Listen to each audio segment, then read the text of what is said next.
cells. Beta cells become exhausted. They don't produce insulin for the degree of insulin resistance, and therefore we see type 2 diabetes developing. Now, there's evidence, by the way, that every time a cell is exposed to insulin, the GLUT4, those receptors, is decreased somewhat every time it's exposed to insulin. So each time then you need more and more insulin to produce the same number of GLUT4s. Do you see that? So it's those GLUT4 receptors. Too much insulin is diminishing the number of those GLUT4 receptors. That's the current research on what we think. Interestingly, we see a direct correlation between exercise and improvement of this. What are you going to see, no matter what type of diabetes the person has? You're going to have a decreased use of glucose in the cell. There's plenty circulating, but in type 1 it can't get in to start with. In type 2 the receptors might not be able to process it. You're going to see increased glucose in the plasma, blood plasma. The kidneys try to pee out this, get to diurese all this glucose, and they can't. It's too large a molecule. So glucose gets stuck in the tubules, and we'll see more. It's really the basement membrane that we haven't talked about yet. But there is this carrier protein. When you get this huge glucose load, there is a carrier protein that causes reabsorption of glucose in the kidneys. But there's only a limited amount of that. And once, if you have high levels of glucose being presented to the kidneys to do their job and reabsorb, there's only so much of this carrier protein that can do that. When the threshold is reached, glucose then spills out and is just released by the kidneys into the urine. Does that make sense? It's almost like a barrier, and you use a carrier to help the glucose stay in. And when you use up all that carrier, glucose just spills out into the urine. Well, they're big molecules. What happens? Osmosis. Big molecules take water with it, so we see an osmotic diuresis. These people have polyuria. They're spilling high volume with sugar in it urine. High volume of urine with lots of sugar in it. We see, in order for them to maintain the energy for the body, they're breaking down fats and proteins. So they're forming ketones. So we can see ketonuria. That metabolic acidosis, that pH would be low, bicarb would be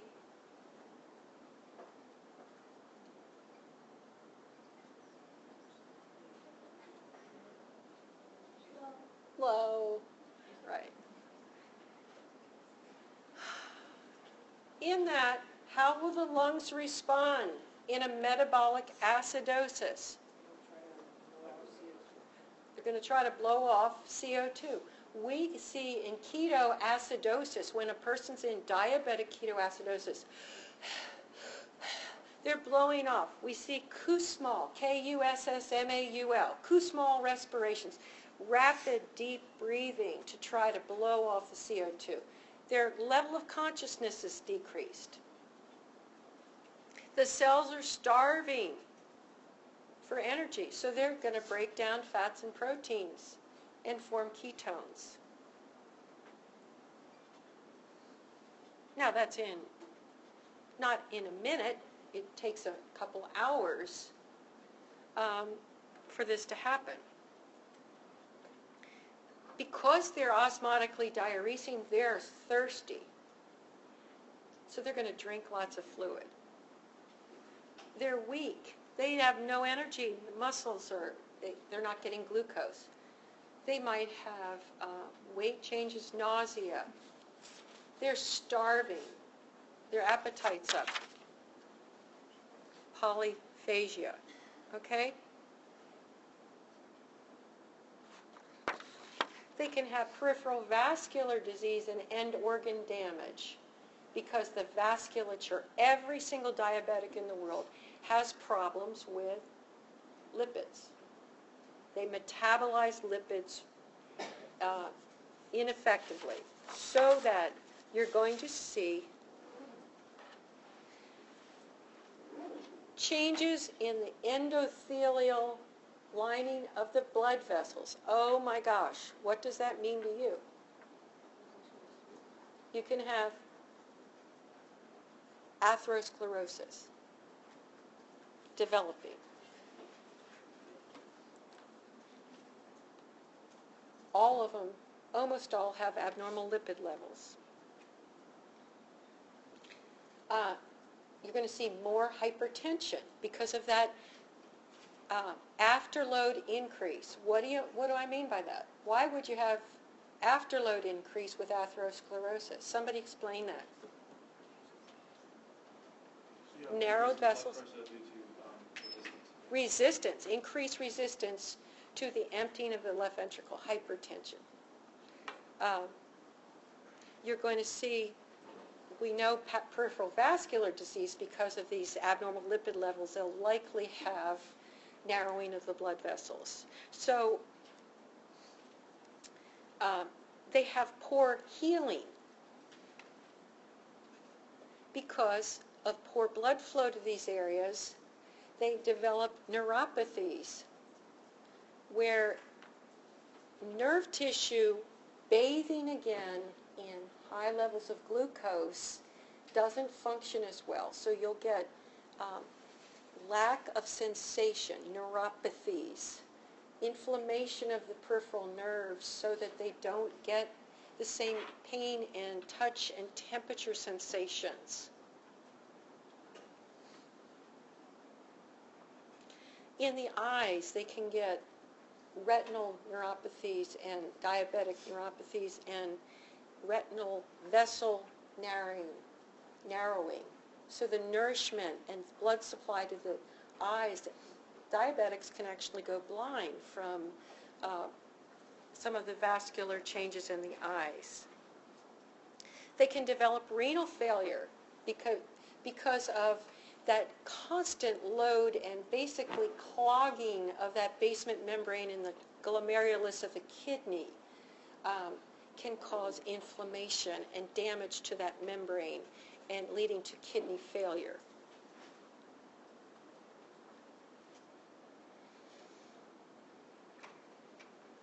%65% of the people, oh, well, by the way,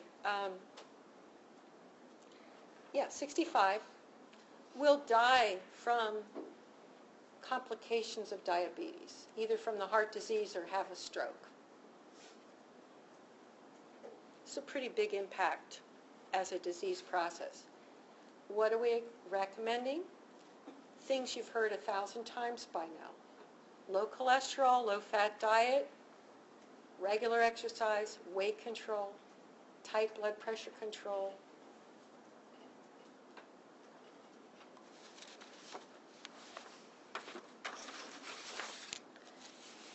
Now, why? I mentioned the neuropathy. We do a little test called filament screening, or you've done this with just testing for the sense of touch peripherally. About half of the diabetics that have it for some period of time have some form of neuropathy. Now, you combine that with poor immune response. So they don't feel that they're infected. They don't recognize that they've got a big crater in the bottom of their foot. Perhaps their eyesight is poor, and so they don't have that pain sensation or any other sign that they'd be recognized as something that they would report to their doctors early. So you can see some horrific ulcers. We're going to see some pictures in a minute here. But filament screening is really just a touch test. The sensation, if there's lack of sensation, and body area, particularly in the foot care. You'll hear about diabetic foot care and why it has to be meticulous, because we're trying to prevent, especially in patients who have the neuropathy. And again, the neuropathy, we're not entirely sure what that mechanism is of high sugar and its impact on the neurons. But we think that the shift of the glucose, the use of glucose to another mechanisms in the neuron, other metabolic, will cause a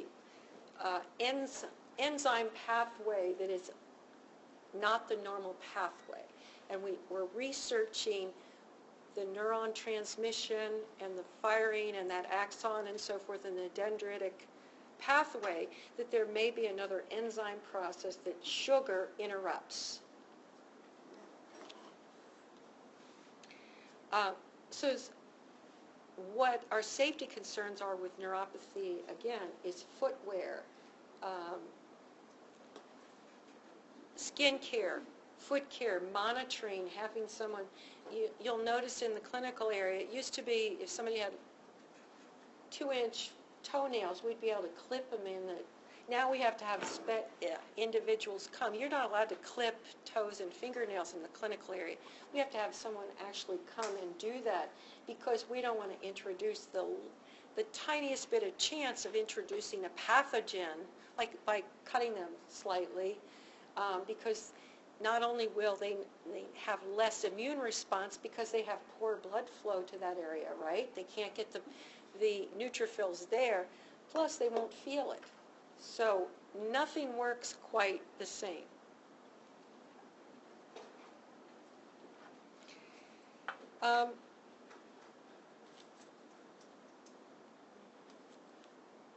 I told you about the retinopathies, where you have the poor, it's the leading cause of acquired blindness in the United States.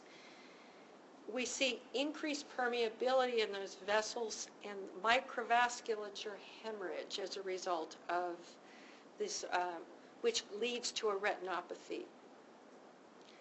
And we said renal disease and why.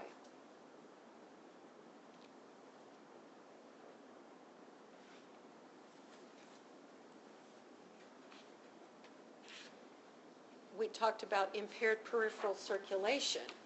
Because of that atherosclerosis, because of blood flow problems and inflammation in the endothelial lining of the blood vessels. And because of that, you can get arterial and venous stasis ulcers. More than 60% of the amputations, non-traumatic amputations done in the country, are because of secondary to complications from diabetes. And this is an example of some of the ulcers that have cratered because there's no neutrophil, less neutrophil functioning. Those that do function can't get there because of poor blood flow to an area. There's less chemotaxis, there's less phagocytosis, all of this with high sugars we see. Less immune response. So gangrene of the big toe or this huge crater. And these things don't hurt. You'll see somebody who has something like this and it doesn't hurt them.